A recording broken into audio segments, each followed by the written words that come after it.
Okay. Okay.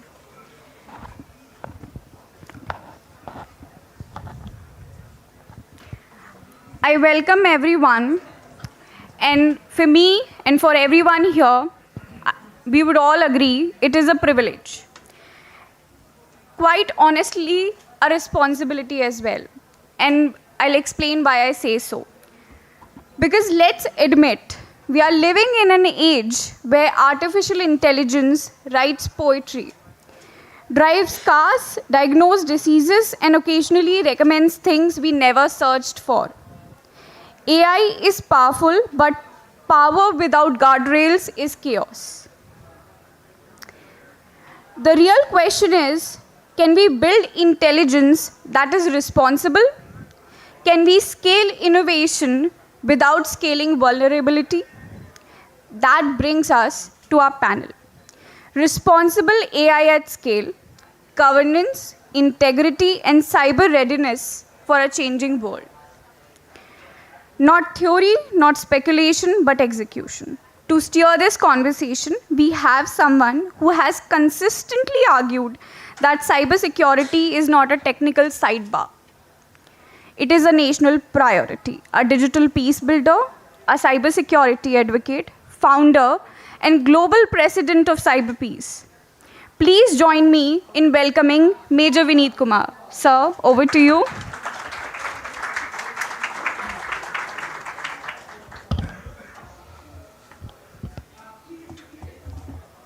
So, very good morning to everyone. It's really a proud pleasure and a privilege to be here, part of the panel. And we are all here at the AI Impact Summit and joined by an esteemed panel here. I'll do the introductions here. They're all heavyweights, by the way. So there's a long kind of bio that I got online by just doing a chat GPT. So I had to use chat GPT again to cut it short. So again, esteemed panelists, the global leader, colleagues who are here in the room. We have been joined by some delegations from different countries who are there in the room. CyberPeace, for those who are new to CyberPeace, we are a global non-profit headquartered in India. We are a volunteer-driven organization, and as the word suggests, we talk about amalgamation of peace in the cyberspace, trying to keep cyberspace safe, secure, and resilient for everyone. And we gather here today at a very pivotal moment. It's not just technology evolution, but it is also human decision in making. AI is scaling faster than any, I would say, technology in the history of the mankind. It is shaping economies, redefining security, influencing information ecosystems, and also transforming the way societies function. Yet the true test of progress is not how fast we innovate, but how responsibly we scale. Today's conversation on responsible AI at scale, governance, integrity, and cyber readiness is not about abstract principle. It's about national resilience, it's about democratic trust, and it's about economic opportunity that the space has to offer. And it is also about global stability. India stands uniquely positioned as a digital powerhouse, as a democracy at scale, and as a voice for the global south to shape the global narrative on trusted AI. The question before us is clear. With the distinguished leaders that we have today on the stage and with the esteemed audience that we have here in the crowd, I am confident that this discussion will move from aspiration to action. And so let us begin. We are joined by a very esteemed panelist, and we have a video message also that we'll play during the end. We have Mr. Jay Bavisi, founder and group president of EC Council, as one of the panelists. We have, and Jay is, by the way, let me read out a quick bio about Jay. Thanks, Binu, and thanks, Subi, for joining in quickly. Now that makes the panel complete, and also, if you see, it's a balanced panel. And I'm the moderator, I'm the one standing out, so thank you again, thanks for joining in. So Jay is actually the founder and group president of EC Council, a global leader in cybersecurity certification and workforce development, trusted by 7 of the Fortune 10 companies. There's a long list of his kind of achievements and all, but I'll just say that, again, he's a powerhouse when we talk about cybersecurity. And one thing that I recollect that people knew EC Council through the famous Certified Ethical Hacker certification when Jay had introduced it way back, much ages ago, I would say. We are also joined by another speaker, Carly. Thanks again for joining in. Carly is the Director and Head of Public Policy, or APJC of Cloudflare.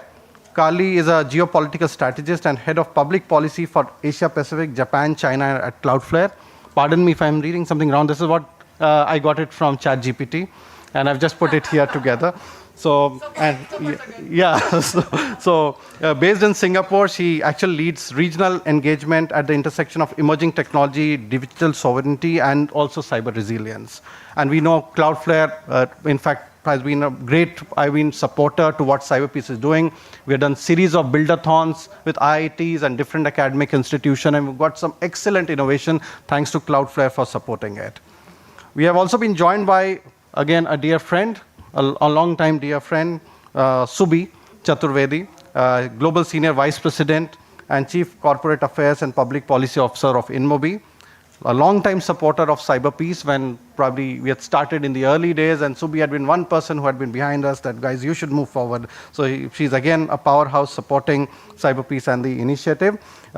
She actually leads global strategy across public policy, regulatory engagement and corporate affairs, a recognized voice in digital governance and technical policy diplomacy. Next speaker that we have is all the way from Russia. And thank you, Anna, for joining, and that too at a very short notice. Associate Professor of St. Petersburg State University.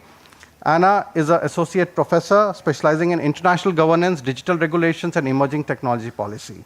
Her research focuses on comparative AI governance models, multilateral coordination, and intersection of national regulatory systems with global institutional framework. And the place where Anna has helped CyberPeace a lot is also working on the CyberPeace Global Index, the first index that emerges from the Global South. And Anna, I'd request you, maybe in your speech, you can also mention about that, the work that we have done, where responsible AI, ethical AI is one of the verticals that we have focused. And you should see that live by the end of the year. We announced that during the Internet Governance Forum in 2025, followed by that the UN Cyber Convention in Vietnam, when we had the expert roundtable and the second expert roundtable at CyberPeace Summit in the same place, Bharat Mandapam, just a week ago. We have, again, a great leader, Binu, all the way from India to US and from US to India. That's what Binu is trying to do and trying to give back to society at large. So Binu is the CEO and co-founder of Cybele, a global cyber security intelligence company specializing in threat intelligence, digital risk monitoring, and dark web analytics. I'm sure, Binu, you'll be speaking about it and the way Cybele has been doing, trying to create that ecosystem, and also the way you are helping Suraksha Catalyst and trying to bring up that entire ecosystem to get startups from India to the US. So that's where Binu has been instrumental, and would look forward to hearing your views. And finally, we have our very own Lieutenant General Rajesh Pansa, former National Cyber Coordinator to Government of India and member of the Global Advisory Council of CyberPeace. Lieutenant General Pant served as a National Cyber Coordinator, where he led national cybersecurity strategy and interagency coordination across government, defense, and critical sectors. More on General Pant, if you just do a Google search, in fact, not just General Pant, if you search their names on Google, you'll get the entire bios. I'm just cutting it short because the timer is clicking and I'm going a little fast. So with that, I would like to, in fact, invite our first speaker, because we know AI and the need of AI. We have seen a lot of interesting use cases. Go talk about any sector, any particular segment that you go, AI has been a great enabler. But with all good things, we have something to tackle, and that is where we talk about AI safety and basically the misuse of AI, deepfake, AI-generated misinformation. There are several other challenges that are happening. So how can we counter that and make sure that AI scales? And this is what we are going to talk about, AI scaling of artificial intelligence in the era of agentic AI, and several other kind of new innovations that are happening. So I'm going to invite our very first speaker, Dr. Subi. And my question to Subi here is that we hear a lot about responsible AI principles, Subi, but implementation is where countries struggle. where does responsible AI governance look like in practice, especially when we talk about population, the scaling population, and how does government, industry, academia, and civil society share responsibility to make it real? And let me also share everyone that 2023, when CyberPeace was doing the summit, we were doing as part of the G20 Summit on Trust and Safety. We also had released the FIST framework, where Subi has been the main, I would say, person behind the framework. So I'll request Subi to share a brief on that as well. And my only request to all the speakers is the time. So please check the time and please try to limit yourself as quick as possible. And we have an expert, I would say, a surprise speaker for all of you. This morning I got a call from Suresh sir from the Commonwealth Secretariat. And I just told him, I saw him in the room, sir, that we need to hear your voice also. So I will invite you at the end, sir, to share your remarks on the entire, basically the deliberation that happened. So Suresh sir, in fact, I had the opportunity of working with Suresh sir in the Commonwealth Secretariat, where we were part of a consortium on AI for the industry, academia, civil society. And I had a chance to contribute, and he was leading all that conversation there. He is right now the director at the Commonwealth Secretariat. So I'll invite you, sir, also to share your remarks. Over to you, Subi. Thank you. Thank you, Vineet. Thank you for doing this incredible job of stitching the entire panel together, getting us all in the room. And it's a drizzly morning. Thank you for all of you that you showed up in such strength and numbers. I think why we're all here is really important, and this conversation strikes at the heart of it. So I come from a company called InMobi. InMobi is India's first unicorn. We became a unicorn when this was not a buzzword.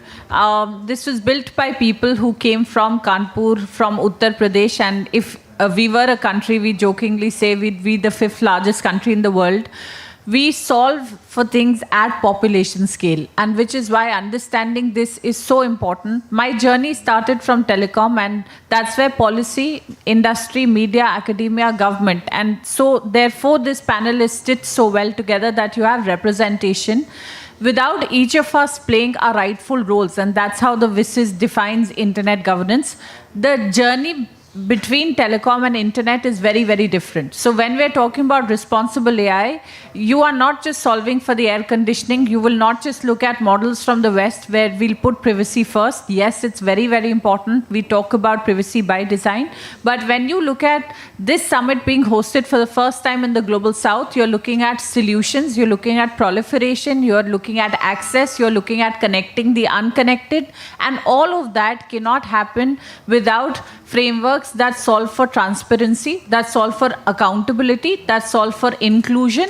So when we created our second unicorn, that's called Glance, it sits on top of the lock screen without unlocking the phone, 550 million devices, and that means about 55 crore people access content for the first time. That's the first interaction that they have with the internet using the mobile phone without ever having to download an application. So what are we solving for and what is at stake? It's freedom, it's integrity. Each time you don't look at sovereign models that are inclusive, equitable. And that's why we say integrity is at the heart of every single conversation that we'll have. And I'm so glad that we have representation from almost all countries that matter, that make up more than 60% of the world's internet. So that's the power of the voice that is in the room. What do we look for? Therefore, we came up with the FIST framework together with CyberPeace. We launched it with USI, the United Service Institute of India, and with support from MasterCard and Tata Sons. And we say FIST puts integrity, safety, and trust at the heart of every single conversation.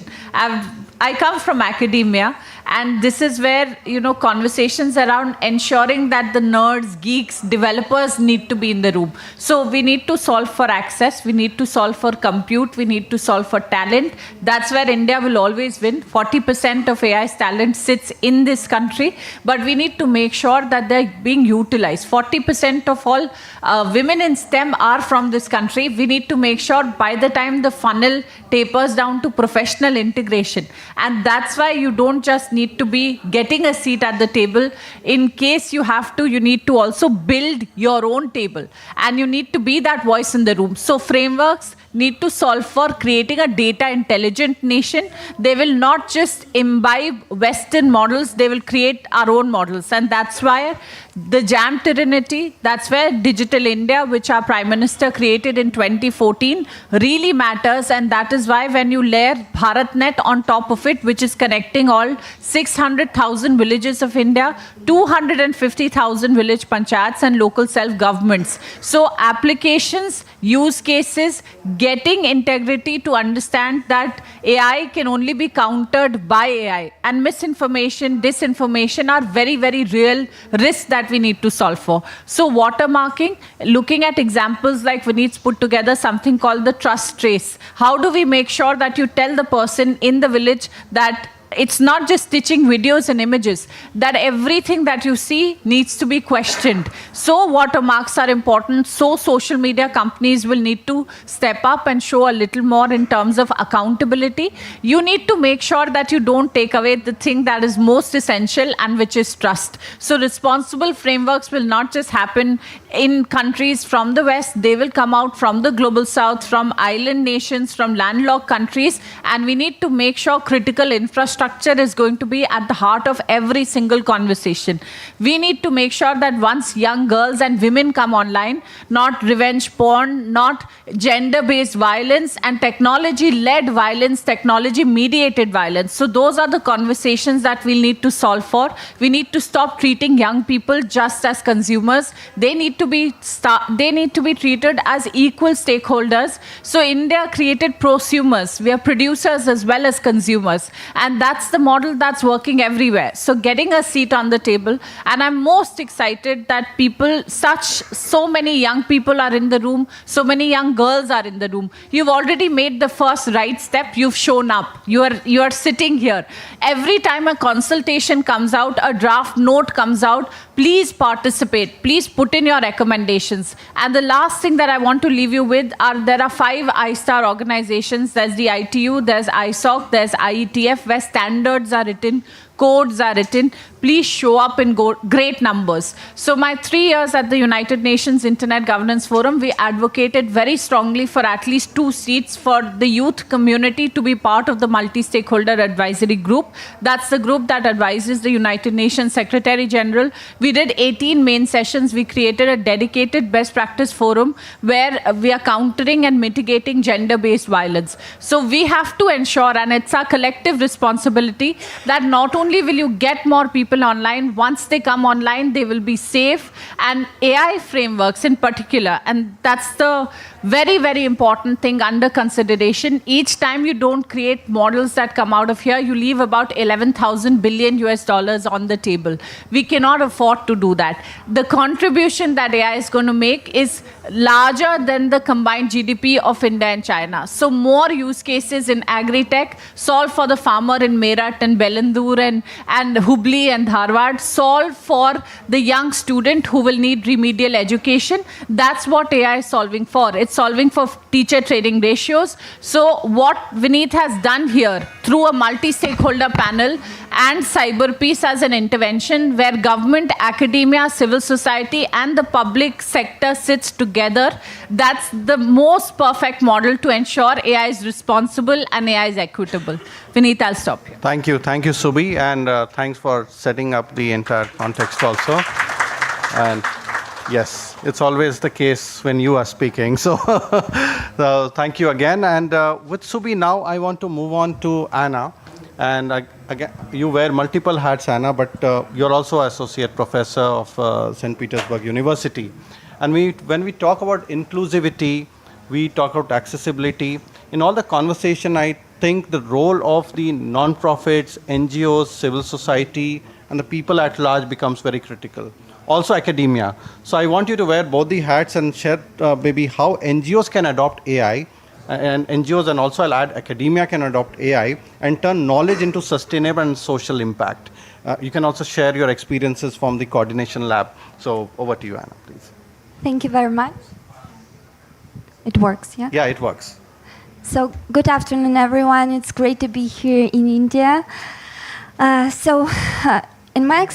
my experience shows, I'm a professor. I work as an expert, as leading researcher, and also as CEO of non-profit Coordination Lab. And what I see is that most institutions, like states, universities, research institutes, they cannot transform that fast. So even if they generally want to. So yeah, of course, large tech companies, they can, but everyone else struggles. And as a CEO of nonprofit, I believe that small, agile organizations can turn AI wave to stable public value. Because our main problem today as a society, as a humanity, is actually speed because of AI development. So the problem is how to keep up without losing quality, legitimacy, and trust. And one of the answers that I can give is that we have to scale impact by uniting three things. The first is open knowledge. The second is community, and the third is regular updates. And that's why our organization, together with leading research universities in Russia, we developed a living textbook on research and teaching in the age of AI. But to have only one textbook, it's not enough. So that's why we also develop infrastructure around it. So we made a researchers club, summer school, and also a program which is called AI from Zero for those who feel like left behind of this development. And of course, it's very important to have partnership among academia, partnership with technological companies, because without speaking with those who develop AI, it's impossible to understand all these practical aspects. And of course, international cooperation. So that's why we are really happy to support cyber peace initiatives, to support BRICS Council work on AI. We're doing analytics for BRICS and different other initiatives. So thank you very much. I don't want to take a lot of time, but it's really great to be here. Thank you, Anna. Thank you so much for your brief interaction. And in fact, I'll next, if we get time, I'd like to come and speak to you on the index part of it, on how index can be the point to measure responsible ethical AI, and when countries, and how can countries kind of implement it. So something that I'll like to have you in the next set of conversation if time permits. Now with that, I would like to move to you, Carly. In fact, my question to you is that there's a growing recognition that responsible AI is not just a governance question, but a cyber resilience question. What does cyber readiness actually look like for AI systems in practice? And how should governments and enterprises, and also I'll add academia, so government, academia, and different enterprises of all sizes, MSMEs included, builds resilience across full AI life cycle. So over to you, Carly, for your remarks. Thank you very much. Excuse me. So for those of you who don't know Cloudflare, Cloudflare is a global digital infrastructure company. Our network spans 125 countries, 330 cities. 30 of those are in India, from like tier 1, tier 2, tier 3. We start, this is an important point, and this is why we work with CyberPeace, is that we started in cybersecurity protecting websites, and now we're moving into AI security as we're 15 years along, we're growing.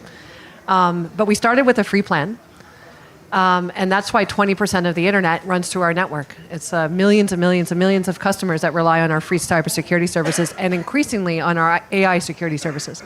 And I do want to say that our partnership with CyberPeace is really focused on access and enablement. And so where we started, it's the first time we've ever done this globally. I want to say what we're doing with CyberPeace is unique to Cloudflare globally, and we're very proud of our partnership with CyberPeace.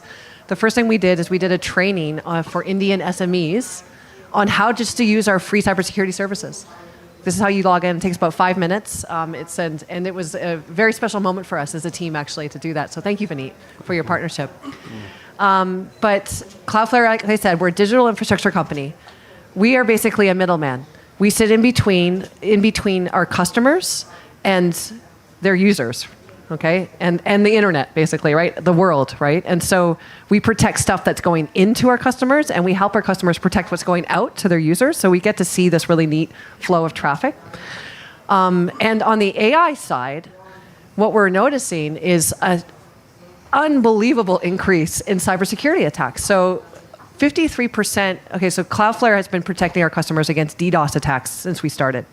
This past year, we've seen a 53% increase in DDoS attacks. And what we call monster DDoS attacks, which is 1 terabyte per second or more, we've seen a 20% increase in the past few months on these attacks. And so we can see that AI is just driving an incredible amount of cybersecurity.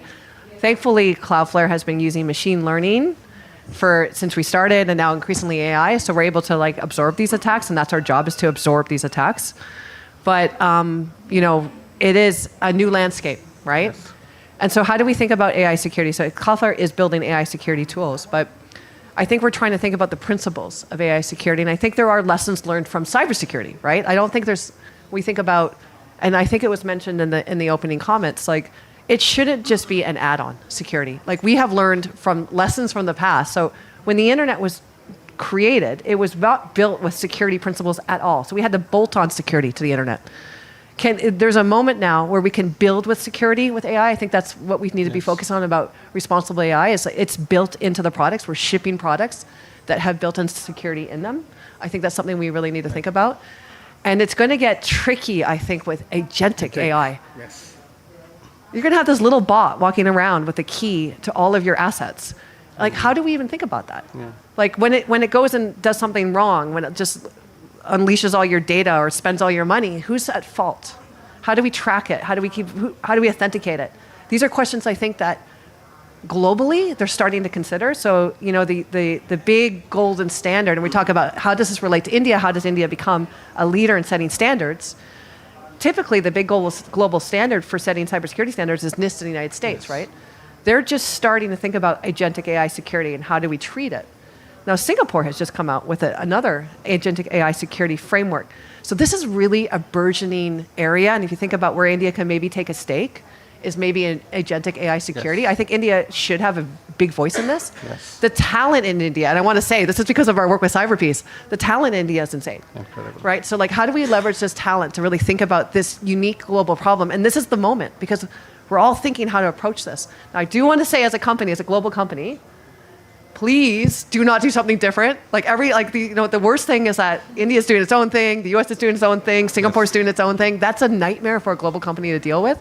So we also have to think about how do we collaborate globally. So that's my big plea to everybody in the audience. Collaborate. But I'll stop there. Thank you. Thank you, Carly. And in fact, I completely agree. And not just me, I'm sure everyone in the room agrees. Collaboration is the way forward in a borderless world that we live in. And also with agentic coming in. And I was just in a Google roundtable discussion where we are talking about scams, frauds. We had people from across the globe discussing how the scam networks are bringing, and now agentic is going to be a nightmare. Because so far there had been hotspots, like in India we have Jamtara and other places where scams are being conducted by actual people. Now with agentic coming in, it's all automated. So, and also different set of frauds, scam, ransomware, things that are going to happen. And what I feel is collaboration is something that is extremely important. And with that, I'd like to now come to, again, a dear friend, Jay Bavisi, founder of EC Council. Basically, Jay, you sit at the intersection of cybersecurity, policy, and skill development. From your global vantage point, where do you see the biggest gap today between how fast AI is being deployed and how prepared institutions actually are to govern and secure it? Are institutions prepared to govern and secure it? So your views, Jay. Thank you very much, Major Vineet. Glad to be here. I just wanted to put this in perspective. So I'm the guy that created the Certified Ethical Hacker certification. Those of you in cybersecurity may have heard of it. I want to tell you that 2001, when I created CH, there was a world that was very uncertain. Cybersecurity was not defined. And the world was going through an entire new level of metamorphosis where security became a new threat and there was a need. What I'm experiencing now reminds me of what I saw 25 years ago, but at a completely different scale. It's insane. So let's put this in perspective. Does anyone know how much it cost to put a human being, the Apollo program? Do you know how much it costed the US, NASA, to put a man on moon? $25 billion. In today's money, 250 billion US dollars. The amount of money we're going to spend in AI this year alone is $2.6 trillion. That's 12 zeros. And that's the low estimate. The high estimate is $4.4 trillion. Now think of that for a second. 80 countries have already created frameworks, an AI framework. So do we have lack of framework? Not really, right? The NIST AIMF framework is already there. The ISO 42001 is there. Many countries, like what we have heard from the fellow panelists, it's already there. But remember, before AI, we already had one shortage.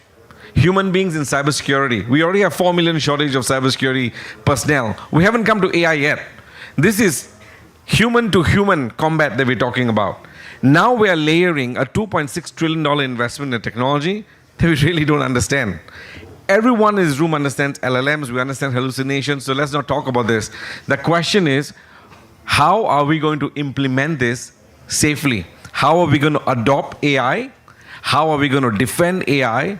And how are we going to govern AI? So the simple response I have to this question is, human beings will have to be the people that are going to be dealing with adoption, dealing with defense, and dealing with governance. Take a look at any organization that you know today. I can't think of one organization that I know that doesn't use AI. In fact, the data shows that 75% of most businesses already use AI. Question: do we have governance in place? Do we think of rolling back AI after its use? Do we figure out where the data is actually permeating? No, we don't. I was at Black Hat recently. I asked a question. I said, we sign NDAs, right? We human beings sign non-disclosure agreements. And we take your secrets and we say, yeah, absolutely, this is going to be a secret. It's with me. But someone in the department is going to put this into some LLM out there. And LLM is opaque. You have no idea where your data is going. What happened to your non-disclosure agreement? It creates a whole level of liability. I can talk about this the entire day and still not come to an end. So the point is, we need to build human capability. So think of this as a moment to the humans in the room, right? If you think that, oh my God, AI is going to take over my job.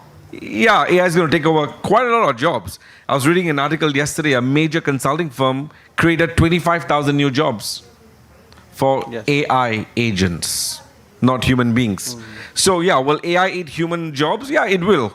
But humans will need to now move on to the next level. So think of it like, we're in a horse carriage era and we have just built the new engine. We will now have to learn to be able to deal with this. So the simple response I have is that for a country like India, Major, right, where a tremendous amount of technical talent exists, language is strong. You can take the Indian out of the tech. You can't take the tech out of the Indian, as they say, right? It's a pivotal moment for India to be able to build the capable humans that are going to be able to help the world implement, adopt, defend, and govern AI for the entire world. I want to end by just saying one thing. This is called the AI Impact Summit. AI can have two impacts, a positive or a negative impact. And what's pivotal in the middle, between the positive and negative, is the human being. So we need to really speed up the development of workforce in a structured manner, not through a 2-minute Instagram video, right? This is through governance, having a workforce that's developed through measurable systems and having a certified workforce that the world requires. So Thank you. I hope that helps. Thank you, Jay, and I also completely agree. Yes, thank you. I think you're right. You passed on the mic to the right person. That was my next question to Binu. But then reskilling, I feel this is the time when we need to talk about those conversations because traditional jobs are going, reskilling is something that we also feel that we should focus more on that. And also the positive impact of AI is something that we all should work together to kind of achieve it, because AI, again, I'll repeat the same line, it's a great enabler. But then negativity has to be some countered with the positive use cases and the positivity that the AI brings in. And with that, I come to you, Binu. In fact, and Binu, you had led a company that actually tracks a lot of these scams, frauds, ransomware attacks and all in real time. From your point of view in threat intelligence, how is AI changing the nature, speed and scale of cyber attacks that organization, and when I say organization, again, it's all, again, same thing, MSMEs, startups, academia, all included, actually they can actually, why they need to actually counter this new form and next generation of attacks, and how can they actually build the cyber resilience when we talk about these volumes of attacks, like Carly just mentioned about TBs of attacks that are happening, DDoS attacks and all that. So how can like organization be cyber resilient when you talk about the space like this, the agentic world, and also looking forward to get your views. No, thank you, Vineet. And I think I'll probably kick off by sharing a very personal story. So 3 years ago, and by the way, those who are getting annoyed, it's my brother-in-law wedding, so I've got Hina in my hands. So don't get distracted. We've pulled you from that wedding. It's just so a customary thing. I do it. I love it, to be honest. But anyway, 3 years ago, my chief of staff actually got a WhatsApp call, which was mimicking my own voice, and they were basically asking her to process certain transaction. Now she got suspicious, and she eventually figured out this was a deep fake call or somebody was just scamming her. Fine. 4 days ago, my 8-year-old son, he wrote a program deepfaking my own mother. So what Jay just mentioned about trillions of dollars are going into AI, this is where the real impact is coming out. It's becoming industrialized. It's a structural change. We are seeing there's so much of sophistication, so many easy tools are available in the market now that you can literally go and try to basically break the entire enterprise infrastructure. It's already happening. So just to give you a context, on an average day, we are seeing around 70 to 100,000 new deepfake audio calls in our systems. And many of them are very, very sophisticated. In fact, many of them are actually being bypassing our own algorithms to detect them. We are seeing phishing emails. So I'm sure since 1980s, we have been talking about phishing emails or scam emails coming out. We don't see those grammatical errors or characters coming on these emails anymore. We are seeing that these are like emails with all the context. Like agents are going on LinkedIn, understanding what people are posting about and crafting a specialized phishing email, sending it to the targeted audience. We actually received a couple of them this morning, myself included, by the way. Very, very targeted, because people are just leaving these AI agents on the internet who are continuously learning, having an amazing memory system, and they are making their attacks more interesting. We are seeing DARPA actually organize back in the US on how you can use AI to find zero-day vulnerabilities. And they were pretty successful. In fact, one of my friends actually got second prize over there. The cool part is many of these AI systems are now able to chain different vulnerabilities in different systems to ultimately create a sophisticated mechanism to break into an enterprise software. And we are seeing several evidences of happening it right now. We are also seeing that, just to add some humors, today agents are actually hiring human beings, for those who don't know. So humans are getting employed by the AI agents. I think we are into a very interesting AI race era, which in my humble opinion is of a significant national security issue. Because as these systems are continuously learning, collecting data from different enterprises, even institutions, also from the academia, these systems are fundamentally learning more about the entire country than anybody else.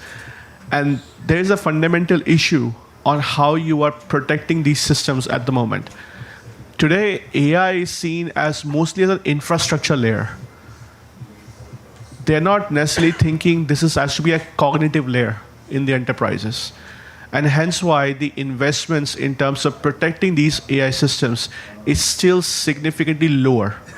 There are a lot of applications people are building around it, and that's why you have some amazing unicorns and companies coming up. And we also, as a company, use a lot of AI native stack in our portfolio. But the risk is still highly significant. We are seeing, on an average, I think 50 to 100 companies getting compromised, where AI has played certain role in the entire attack chain. Could be as basic as doing some recon to as sophisticated as writing the actual phishing email to compromise a developer account. So the implications are significant, and I don't see any indication that this is going to slow down anytime soon.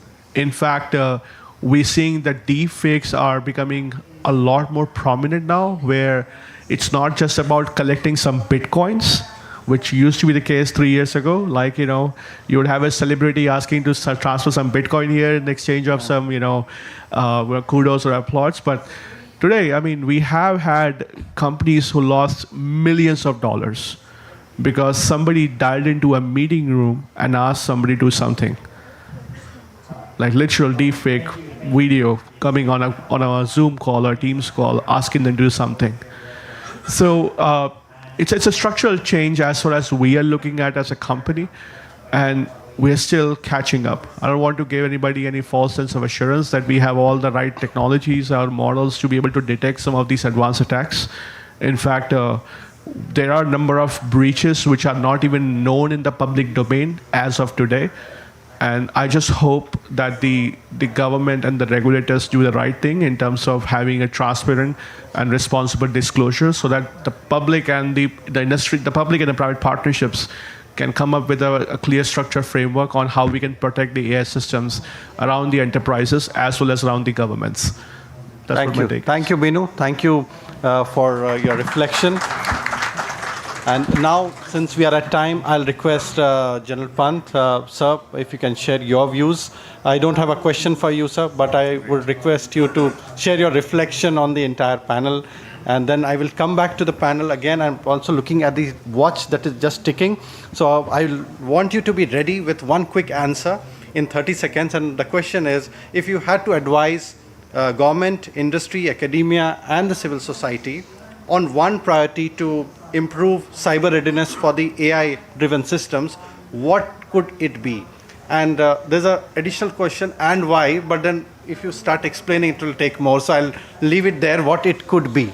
So please be prepared. I'll just do a quick round with your answer. Sir, over to you, sir.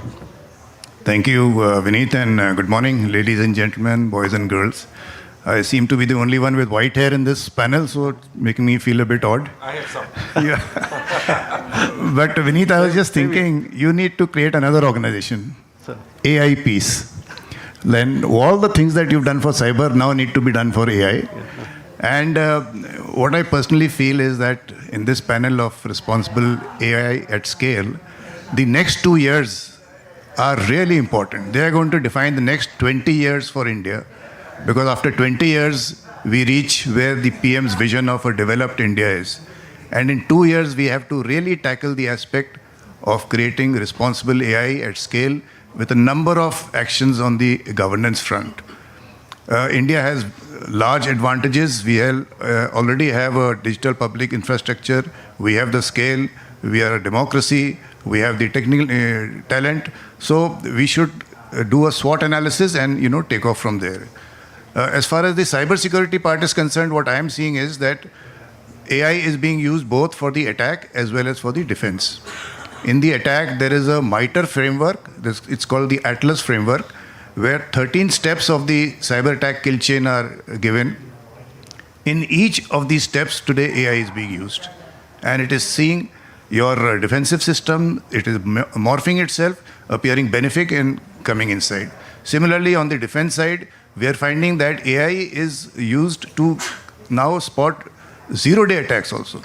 So it is actually AI versus AI. To cut it short, I just made a 5-pillar framework for governance. The first pillar is safety, we have to be careful about risk assessment, audits, and red teaming. Second is about security, that is secure by design, and we've been discussing that. Third is integrity, that is the quality of data, and we have to cater for misinformation, etc. Fourth is accountability in terms of transparency and oversight. And finally is the inclusiveness, which is very important from the Indian point of view, that is AI accessible for all in multilingual languages. Thank you. Thank you, sir. Thank you, sir. And with that, in fact, the entire discussion on the panel is done, but I'll request all the panelists to come up with those one priority. I'll go in order, but I must also acknowledge the audience in the room. So sorry, we had limited seats, so we could not make arrangement for more seats, but it's good to have you. Yes, and also we have a reflection from Suresh, sir. Request you, sir, if you can share a quick reflection, and then we can quickly run through the priorities, sir. Over to you, sir. You can, yes, sir.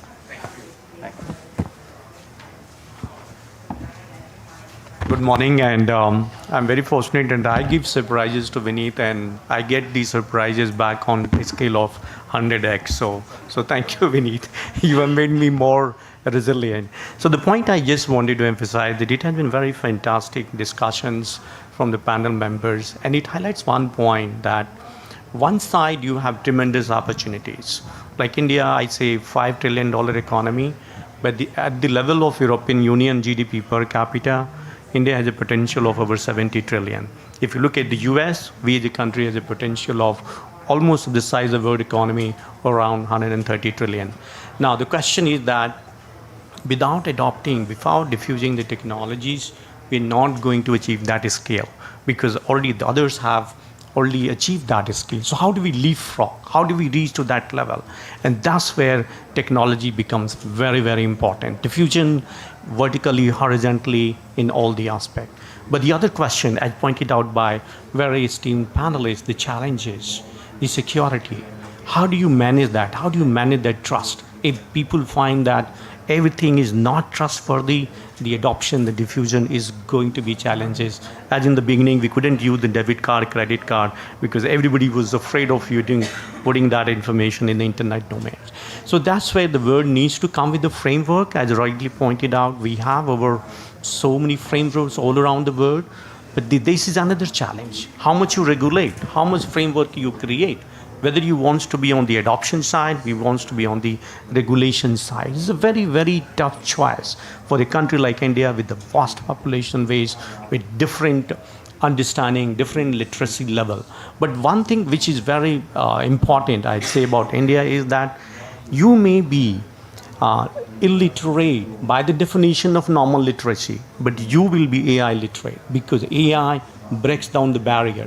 Through the Bhojpuri, you are connected to French, Spanish, German. So that's the multilingual capability which is coming to you. So I'm sure that these challenges, these opportunities, we will emerge as a superhuman being. We will have super intelligence, not only AI. If AI is learning from the entire enterprises, entire systems, we human beings have to evolve. And that's why I give credit to Elon Musk about the neural link. Hopefully we will have a chip, biochip, which will allow us to learn to be the same speed where the models trained on trillion parameters will allow us to think. So that's the positive hope I have. But then we have to see that we are not biohacked by somebody else, right? So these are very different challenges. And we are in a very, very exciting time, particularly the young generation which is there. For you, a lot of challenges.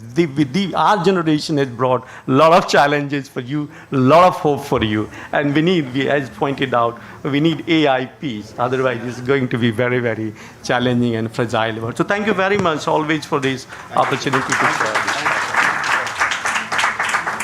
Thank you, sir. And with that, I also would like to acknowledge the presence of our Additional Director General, Territorial Army, sir, Major General S.S. Patil, sir. Thank you, sir, for your esteemed presence and support in the room, sir. And I would request every panelist to, within 30 seconds, time is over. So quickly, start with you, Subi. Thank you, One Vineet. priority. Engaging discussion. I think everything that needs to be said has been said. We just have one ask, and that's always our Santa wish list. Make sure that AI principles of risk assessment move to operationalization. And that is where more inclusion, more consistency, understanding this like the fourth dimension, air, water, land, now cybersphere. And that's where participation and richness of intervention. I'm so glad TA is here. We will create more cyber champions, and that's where stakeholders like yourselves are going to play a part. One very, very urgent task is to not hide and not see this as shameful. If you get an attack on your shop or an establishment, you'll immediately file an FIR. Include this in a national database, make it more transparent, make it a matter of pride that you were attacked. That means you've got something valuable and worthwhile. More collaboration, more curation, and more engagement with stakeholders that matter. That's Thank you. all. Thank you, Subi. Thank you. Kali. Just to reiterate, let's not repeat the mistakes of the past. Let's build products with security in them. Thank you. Thank you. Thank you, Kali. Anna? So I wanted to highlight a bit your initiative, Cyberpeace. I think it's very important to have more such initiatives that not focusing only on states, power, tech companies, but on the experience of ordinary people on the ground, how they perceive cybersecurity, digital rights, and so on. So we support it, and I think we have a hope for more initiatives from Global South, because on international level we see that there is a fragmentation. Like REAIM Summit just showed that both China and United States, they declined to sign the final declaration. So yeah, we hope for UN and the initiatives from global majority. Thank you. Thank you. Thank you. Pansa? Now, I just want to end on a positive note that AI will be good for humanity, and international collaboration is very important. Governance is extremely important at this stage. As I said, next 2 years are really important for India and the rest of the world. Thank you. Jay? I would just say that if you're spending $2.6 trillion in a technology and you don't have humans that know how to implement it safely, you're in trouble. Start by capability development right from the very start. Start from the primary schools, high schools, professionals, and even the knowledge workers that are actually using it. So I would say workforce development needs to be the focus of the hour. Thank you. I think my final take is based upon how I started my career, which was an ethical hacker or a penetration tester. So for the enterprises or any academia, I think red teaming, which is basically trying to hack your AI infrastructure, AI models, or AI assumptions, or stress testing them from a security standpoint, I think are going to be most critical, especially at these early stages where we are still building up the entire security infrastructure around it. That would be my biggest recommendation for enterprises and governments also. Thank you, Binu, and thank you all the esteemed panelists. We are running slightly beyond time, and thank you the audience who is there, who is present here. We have a kind of announcement of a white paper that's written, and we'll request everyone to kind of release the white paper, if you can give to the panelists also. It's a white paper on AI agents, autonomous interaction, and cybersecurity risk, a strategic framework for a Surakshit Bharat. So I request if you all can release it, and it's an announcement, so you can feel free to add your pointers and all. We'll do the final release later. So.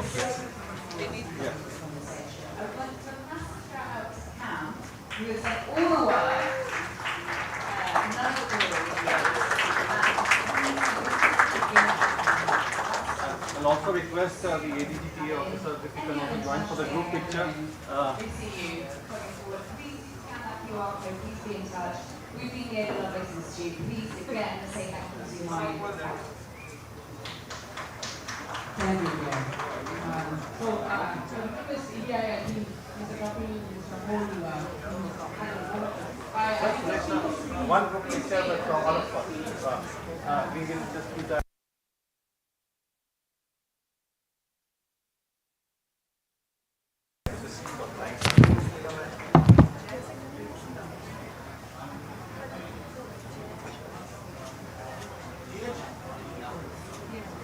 Can we have the memento presentation, please, quickly? So, Dr. Subi, we'll start with you.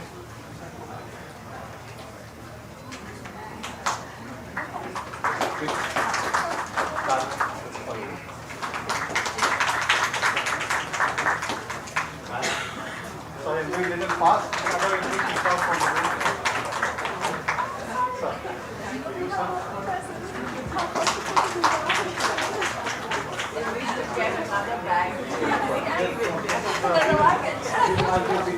Yes. Sorry. And final point for Jay.